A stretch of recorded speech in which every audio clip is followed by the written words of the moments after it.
Welcome back to my channel. I'm Keisha the Sugar Muse, and today I'm going to teach you how to make vanilla cake. Now, vanilla cake is probably the most popular cake flavor there is, and then chocolate would probably be second, because most people I know like vanilla, but it's a hit or miss as to whether or not they're gonna like chocolate.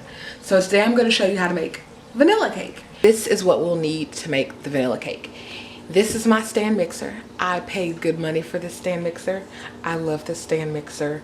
I don't know what I would do without this stand mixer. But you could certainly use a bowl and a hand mixer. The one, you know, with the two little things you stick in the bottom, two beaters. You can use that kind of mixer as well.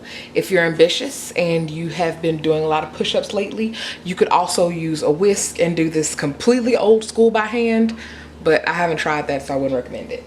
You're gonna also need two 8 or 9 inch round pans. Now, as you can see, mine look a little funny in the bottom because I put parchment in them, because that makes the cake for me come out more easily. Now, I do grease my pans with Baker's Joy, but sometimes they still don't come out right.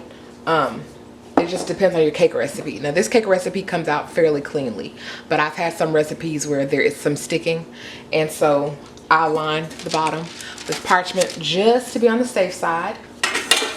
So I'm going to show you how to go ahead and spray your pan real quick. Just give it a quick little spray all over. And you're going to put your parchment in. Get it centered. Doesn't have to be perfect. Spray your parchment lightly. And there you go. And I'm going to do the other one.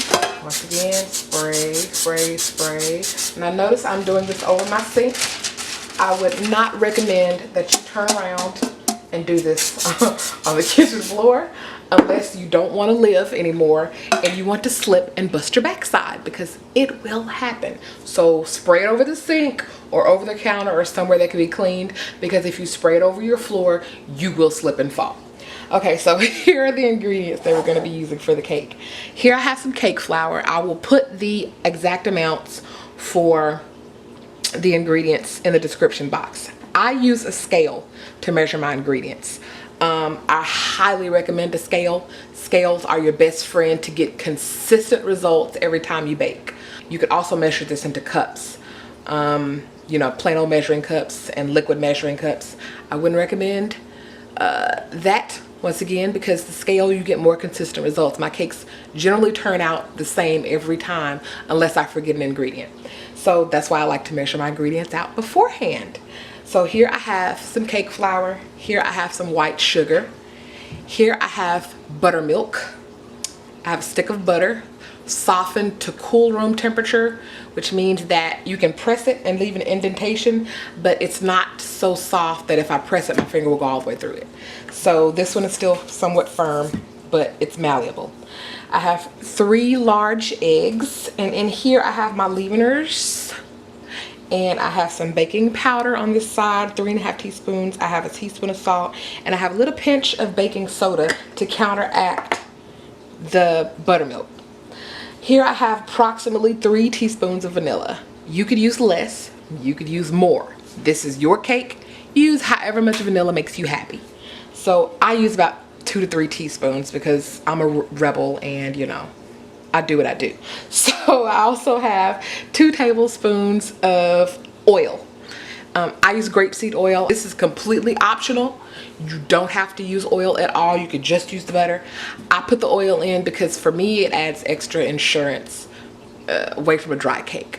So you don't need much, just a little bit, but you know, that's what I do. Now I'm going to show you what order the ingredients are mixed, because that is very, very, very important for a recipe, is to add the ingredients in the order that they should go. Mix the ingredients however long it says, and scrape, scrape, scrape, scrape, scrape, scrape your bowl. Because if you don't, you're going to have ingredients in there that aren't going to get mixed in, and then you're going to have a streaky cake. And trust me, I can tell you from experience, that is not pleasant. Okay, so first we're going to add to our mixer bowl the cake flour, the salt, the leaveners, which are baking powder and baking soda. Dump those in there. And then we're going to add our sugar. We're going to mix that around for about 30 seconds so that it's all mixed together. You want well mixed ingredients. Okay, now that that's mixed, we're going to add our butter. Just dump the whole thing in there. Some people cube it. I really don't. It doesn't make a difference to me. It's all going to get mixed.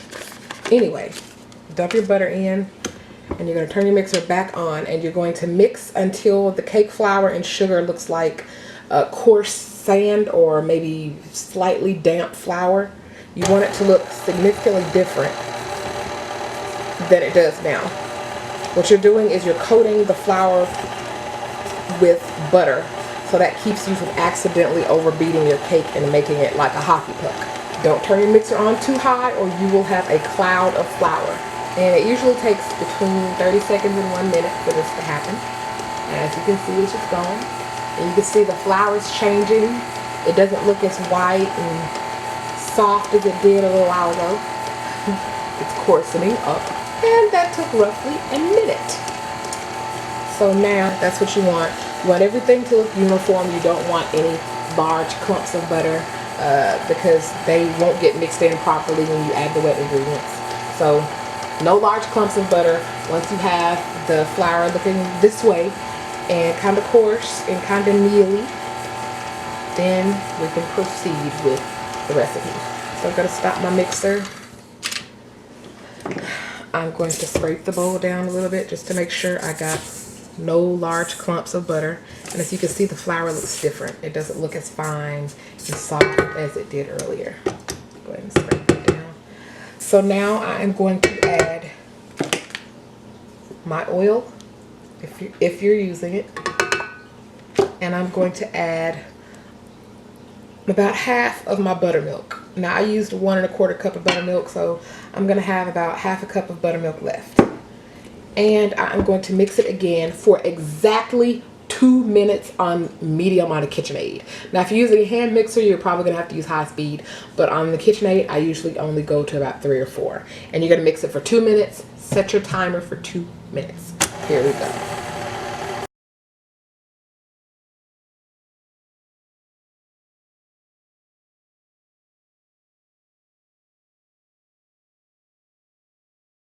And there goes my timer, so I'm going to stop my mixer.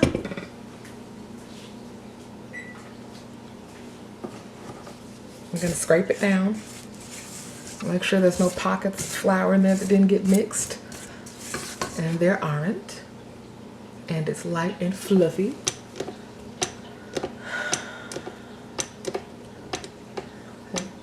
So now I'm going to add to this the rest of my buttermilk.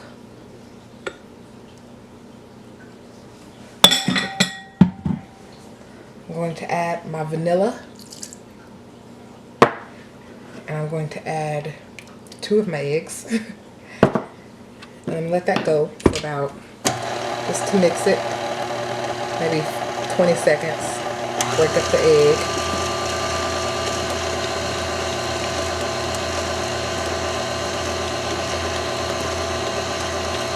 Now I'm going to start this up for 1 minute, medium speed. While that's going, I'm going to go ahead and about add my last egg and let that get incorporated.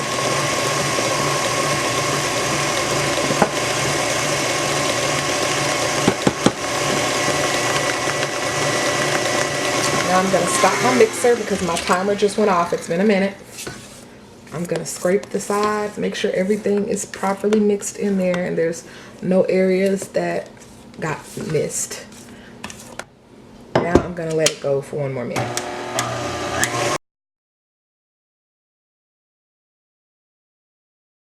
Okay, so that was my last minute of mixing. I'm going to stop the mixer, let the paddle attachment drip off.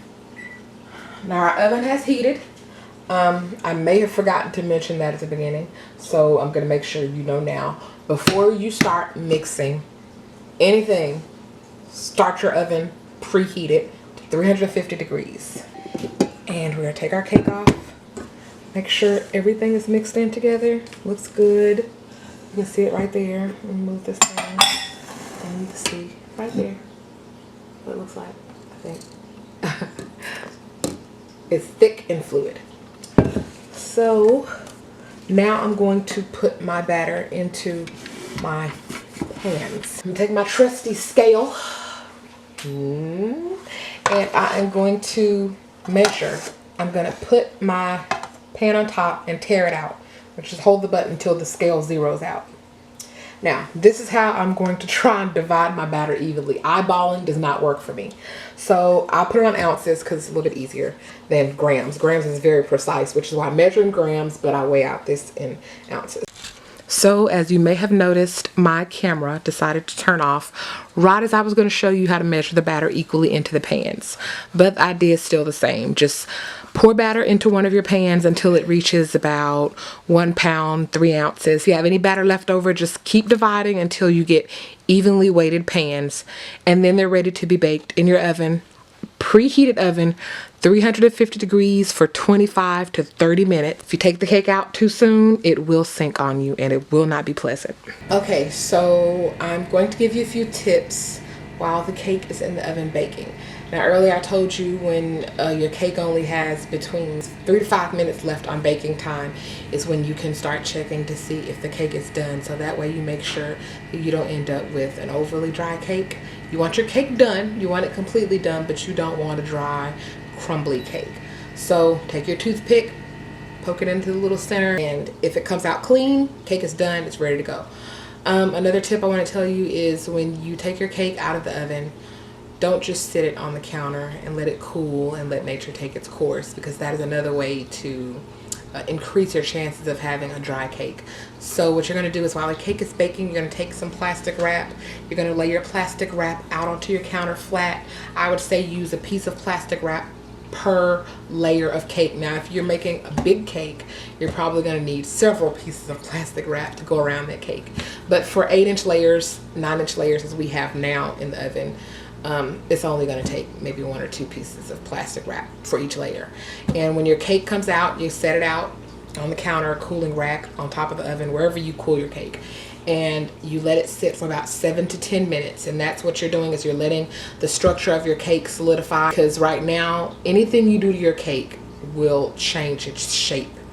And once the cake has sat for 7 to 10 minutes and solidified, you're going to take it with your oven mitts on. You don't want to burn off your little fingertips, because those pans will still be somewhat hot. Maybe not screaming hot, but they'll still be hot. So take your oven mitts, gently tip your cake out onto your plastic wrap, which means you could just quickly flip that pan, wiggle that cake out, and then wrap the cake in the plastic wrap. That way the moisture from your cake does not evaporate in the form of steam, because anything that's cooked is probably going to be steaming, and the steam is the moisture of your cake and you don't want it to escape. After that, you stick it into the refrigerator and let it cool. Another tip I can tell you is don't bake distracted, because there have been a few times when I have forgotten to put sugar in my cake. And it's because I was baking and doing something else at the time, answer the phone. Whatever I was doing caused me to forget to put sugar in my cake. And sugar is the major component of cake. You can't have cake without sugar. So just don't be like me. Pay close attention. Weigh your ingredients out ahead of time. Yeah, it's gonna have a few more dishes than if you just dump everything into the mixing bowl, or if you use the cake mix.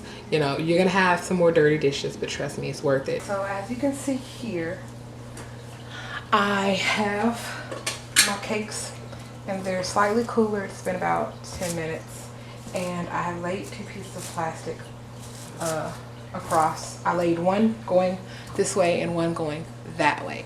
Now I did that because my plastic wrap is being really loserific right now and not wanting to cooperate with anything I try to do. So I'm gonna take my cake pan now. It's just cool enough where I can touch the pan, but I can't hold my hand there.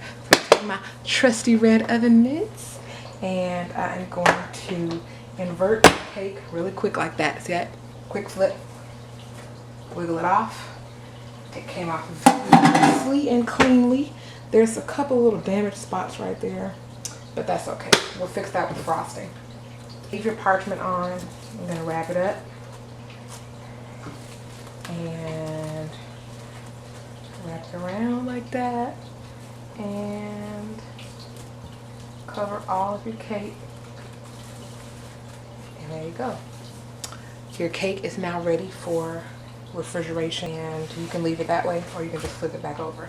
Don't do too much flipping though, because you'll collapse your cake. So I'm gonna wrap up my other cake and I am going to let them cool, and they are ready to be frosted. So we're finished baking the cake and it's now cooling. Now I'm going to come back in another video and I'm going to show you how to simple serve your cakes and how to frost them with Italian meringue buttercream. So in my next video, I'm going to show you how to make the Italian meringue buttercream. Come back and visit me. Thanks for watching. I'm Keisha, the Sugar Muse, and have a great day.